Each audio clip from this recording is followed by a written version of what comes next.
안녕하세요. 송상케미TV입니다. 자, 3월 8일 시장이 10시 50분을 지나가고 있습니다. 내일은 이제 투표일이라 그 장이 안 열리죠. 내일 하루 쉬고 이번 주 4거래일 중에 2거래일째인데 실제로 오늘 시장 무척 안 좋죠. 어제 위증시가 안 그래도 보고 있었는데 어제 낮에부터 선물 지수가 안 좋더니 이렇게 다우산업이 2.37%, 나스닥이 3.62%, S&P 500 2.9%라가 크게 밀렸습니다. 이 영향을 오늘 좀 우리나라 시장이 좀 고스란히 좀 받고 있죠. 뉴욕 증시가 이유가 이제 이 유가 급등이죠. 유가 급등이 돼서 우리나라 에너지주가 좋을 것 같지만 결국 시초가만 좋았다가 쭉 빠지죠. 그만큼 고점에 대한 부담이 있다고 제가 말씀을 드렸습니다. 러시아발 유가 폭등에 나스닥이 3% 이상 떨어져 급락했고, 미국이 자체적으로 해도 지금 러시아에 있던 그 석유 수입 금지 이런 거에 대한 영향이 있는 거죠. 그러면서 굉장히 크게 밀려서 실질적으로 유가는 계속 올라가고 물가도 인플레가 심하기 때문에 이런 것과 관련해서 시장이 굉장히 안 좋게 반응하고 있습니다. 유가 급등에 이제 니켈, 리튬 가격들이 이제 크게 올라갔죠. 니켈이 장중에 90% 올라가면서 황금 ST 같은 니켈 관련주들은 오히려 오늘 좋은 호재가 되고 있습니다. 전체적으로 시장 상황을 봐야 되는 건 물론 우리가 매일 보는 이 HLB 그룹주지만 전체적으로 시장의 영향을 받죠. 그래서 시장 상황을 꼼꼼히 좀 보면서 가야 되고, 자, 일단 시간별 투자 동향을 보면 외국인 기관 하루도 안 빠지고 매도죠. 지금 이렇게 매도하고 있고 개인들이 거의 홀로 매수하고 있습니다. 오늘은 거래량하고 거래대금 자체가 굉장히 줄어 있고, 코닥 시장 같은 경우에도 이렇게 외국인과 기관의 양 매도세가 있습니다. 그만큼 실질적으로 시장이 굉장히 체력이 약해져 있고 거래량과 거래대금이 많이 떨어지면서 시장의 상승 동력이라든가 이런 게 많이 떨어져 있는 게 사실입니다. 자, 일단 HLB의 어떤 주가에 좀 영향을 줄 수 있는 이 베트남의 나노코박스죠.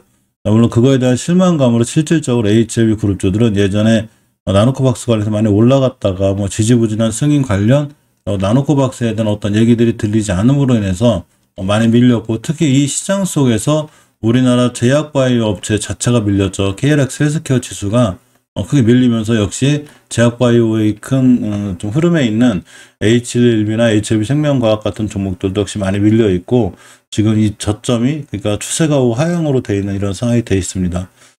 일단 유통등록 서류 심사 중이라는 얘기가 좀 있습니다. 자, 7일 VTC 뉴스라고 그러죠. VTC 뉴스에 따르면 나노젠의 나노코박스가 유통 등록 서류 심사를 받고 있다고 보도했습니다.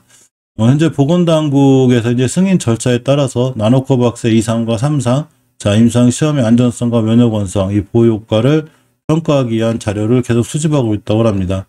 사실 이런 기사나 어떤 이런 것들이 조금 실망스러울 수는 있어요. 그죠? 벌써 이게 유통등록 심사하고 승인 나오고 이렇게 한다는 게 벌써 오래됐죠. 지금 작년부터 그런 게 있는데 뭐 이제 나노코박스 나오든 안 나오든 간에 나노코박스 관련해서의 악재는 주가에 충분히 반영이 됐고, 오히려 나오면 조금 더 이제 지금 좀 좋게 반응할 수 있는 상황은 되는데, 결국 나노코박스보다는 HLB 리보세라님이 주목이고, 일단 먼저 시장이 먼저 살아나야 돼요. 그래야 살아나고, 특히 제약바이오주들은 특히나 이 하락장이 굉장히 취약하기 때문에 오늘 몇 종목, 특이 종목을 제외하고는 역시나 좀 제약바이오주는 꾸준히 지금 이 추세가 우하향인 게 맞습니다. 물론 오늘은 전체적으로 그래도 다른 섹터에 비해서 제약바이오 섹터가 좀 좋은 모습 보여주고 있는데, 전체적으로 시장이 흐름이 안 좋을 때 꿈과 희망을 먹고 사는 게 제약바이오죠. 그렇기 때문에 실질적으로 좀 제약바이오주가 들어오려면 시장이 먼저 안정화돼야 되고, HLB에서 나노코박스 유통등록 서류 심사라든가 이런 얘기들 원체 많이 들려왔기 때문에 사실 주가에 어떤 별다른 영향을 주진 않고 있습니다. 자, 어제 나온 대차 거래부터 하나하나 보겠습니다. 그래서 공매도가 좀 심해져서 상당히 걱정이시죠. 이 대차 거래 신규 수량이 며칠 동안 이렇게 꾸준히 늘긴 했는데 사실 상환 수량도 거의 비슷하게 늘어나고 있고, 공매도가 문제죠. 거의 뭐 두 자릿수 때 19%, 17%, 10%대 이렇게 나오기 때문에 이런 리스크가 있고, 아직은 추세가 우하향인 게 맞습니다. HA 월봉 차트를 보면 HLB 같은 경우는 이전 저점까지 내려올 정도로 좀 밀리고 있고, 추세가 안 돌아나간다고 했죠. 주봉에서 보셔도 이렇게 5선 돌파 안착한 자리가 필요한데, 내일 하루 쉬고 목요일, 금요일 이틀 사이에 돌려놔야 되는데 못 돌려놓으면 역시나 계속해서 추세가 하향이 되는 위험성이 있습니다. 이 얘기는 주식을 추가로 매수하거나 이렇게 하지 말고 관망하는 자세가 중요하다고 그랬죠. 이전 저점이 28,400원인데 29,200원까지 떨어져 있고 28,400원을 지지해 줄 때 이렇게 좀 다중바닥이 생길 수 있어요. 아직은 굉장히 심한 골파기를 하고 있기 때문에 특히 거래량이 변화가 전혀 없죠. 그러니까 그냥 가랑비에 옷 젖듯이 계속 떨어지고 있기 때문에 지금은 내가 이거 종목을 사서 올려볼까? 뭐 이렇게 하면 안 됩니다. 이거는 무조건 일단은 관망해야 되는 거고 주봉에서 추세를 틀어놓고도 이 병옥점 맞고 떨어질 확률이 있어요. 이렇게. 그렇기 때문에 지금은 굉장히 참고 기다리는 게 중요합니다. 자, HLB 생명과학 같은 경우에도 월봉에서 보게 되면 추세가 완전히 깨져 있죠. 깨져 있고 주봉에서도 전혀 중기적으로 추세를 돌려놓지 못하고 오늘 역시 오늘 빼고 이 거래일 남았는데 이 거래일 동안 이 자리를 돌려놓는 게 꽤 중요해 보이고 못 돌려놓게 되면 더 추가 하락의 위험성이 있습니다. 항상 이 1호가 되는 영상보다는 자기 객관적으로 지금 상황을 봐야 되기 때문에 정확히 말씀드리는 거고 자, 이 상한 수량만 나오고 어쨌거나 이 HLB 생명과학 같은 경우에 대차 거래가 별로 없어요. 그럼에도 불구하고 예전에 대차 거래 나오는 걸로 인해서 이렇게 조금 이 국내 도들이 좀 나오고 있죠. 이 부분이 리스크가 돼요. 항상 그래서 어제도 한 15%대 또 18%대 이렇게 나오는 게 이게 좀 리스크가 됩니다.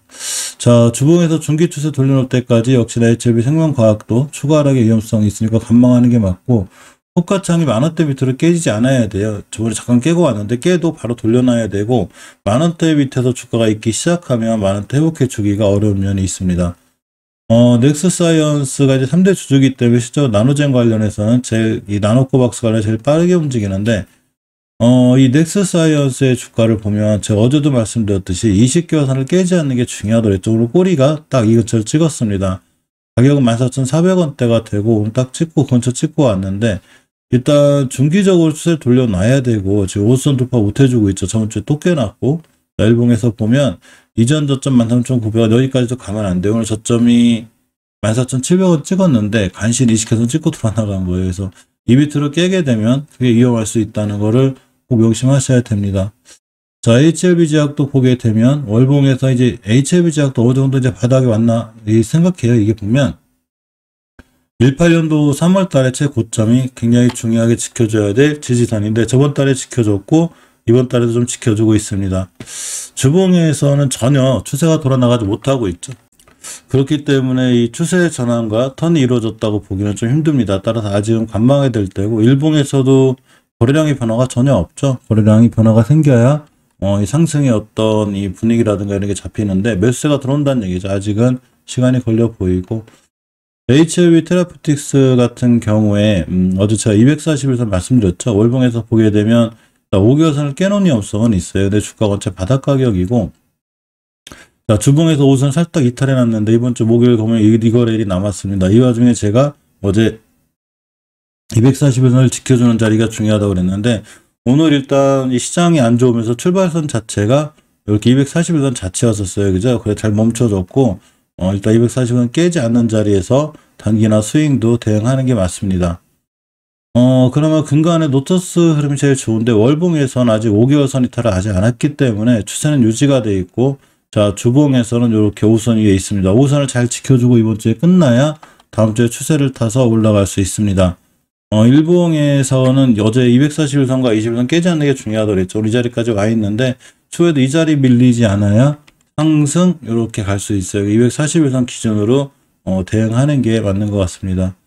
자, HLB 파워도 역시 어제 말씀드린 대로 1470은 또 찍었죠. 예전에도 최고 저점이 1400 보시게 되면 이때가 1490원대 이렇게 찍거든요. 그래서 항상 1470원, 50원 뭐 이런 상태에서 이렇게 박스권에 있을 수 있어요. 그래서 하단 가격인 1470원, 50원 뭐 이 정도 깨지 않으면 괜찮고 뭐 중장기적으로 꾸준히 들고 가시는 분들이 괜찮은데 일단 20개월 선을 깨놓은 상태라 추세는 깨진 거예요. 그러니까 이 정도 위험성 감안해야 되고 이 얘기는 한 번에 많이 사는 것보다 이번 달에 좀 사놨으면 다음 달에 또 추가로 매수하는 이런 상황을 끌고 가는 게 오히려 맞는 것 같습니다. 그래도 앞전에 유일하게 거래량 변화가 생겨서 사실은 좀 믿고 기다리면 상승할 확률이 더 좋은 게 H파워이기도 합니다. 자, 오늘 시장이 많이 안 좋다가 그래도 좀 낙폭을 좀 줄였죠. 코스닥 0.18%까지 줄였고, 코스피가 0.46%까지 줄었습니다. 아까 코스닥 같은 경우에, 많이 밀렸었어요. 시장이 저가가 한 863포인트, 1.91%, 2% 가까이 밀렸다가 그래도 0.1%대까지, 0.18%대까지 좀 반등해 준 게 천만 다행입니다. 오늘도 남은 시간 성공 투자, 좋은 투자 하시기 바랍니다. 고맙습니다.